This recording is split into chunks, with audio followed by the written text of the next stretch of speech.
प्रिय बाळांनो, बालमित्र मध्ये तुमचं स्वागत आहे। गणेश आणि कार्तिकेय स्वामी यांची पृथ्वी प्रदक्षिणाची सुंदर कथा। खूप वर्षापूर्वी भगवान शिव आणि माता पार्वती कैलास पर्वतावर आपल्या 2 मुलांसोबत राहत होते। भगवान गणेश आणि कार्तिकेय दोन्ही भाऊ खूप प्रेमळ होते, पण त्यांचा स्वभाव वेगळा होता। कार्तिक स्वामी धाडसी, वेगवान आणि शूर होते, तर गणेश शांत, बुद्धिमान आणि विचारपूर्वक निर्णय घेणारे होते। एकदा माता पार्वती भगवान शिवांना म्हणाली, स्वामी, आपली दोन्ही मुले मोठी झाली आहेत, आता त्यांच्या विवाहाचा विचार करायला हवा। भगवान शिव हसून म्हणाले, हो, पण आधी ठरवूया की कोणाचा विवाह आधी करायचा। तेवढ्यात गणेश आणि कार्तिकेय स्वामी दोघे तिथे आले। त्यांनी विचारले, पिताश्री पिताश्री, तुम्ही काय बोलत आहात? भगवान शिव म्हणाले, जो पृथ्वीची 3 वेळा प्रदक्षिणा करून सर्वात आधी परत येईल त्याचा विवाह आधी करू। हे ऐकताच कार्तिक स्वामी लगेच आपल्या मोरावर बसले आणि पृथ्वीची प्रदक्षिणा करण्यासाठी निघून गेले। गणेश मात्र शांतपणे विचार करू लागले। त्यांचा वाहन छोटासा उंदीर होता।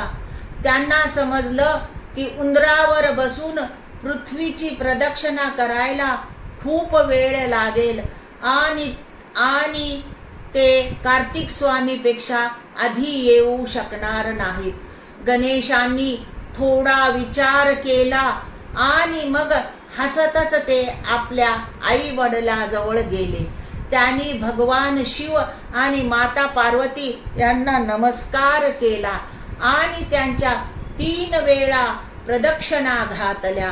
भगवान शिवने आश्चर्याने विचारले, गणेशा, तू पृथ्वीची प्रदक्षिणा करायला गेला नाहीस?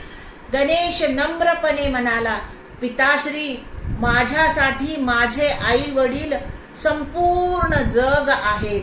त्यांच्या प्रदक्षिणा करणे म्हणजे पृथ्वीची प्रदक्षिणा करण्यासारखे आहे। हे ऐकून भगवान शिव आणि माता पार्वती खूप आनंद झाले।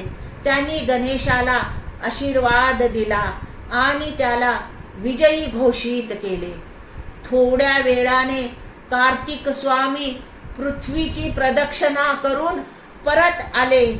ते खूप आनंदी होते, पण गणेश जिंकले आहेत हे ऐकून त्यांना आश्चर्य वाटले।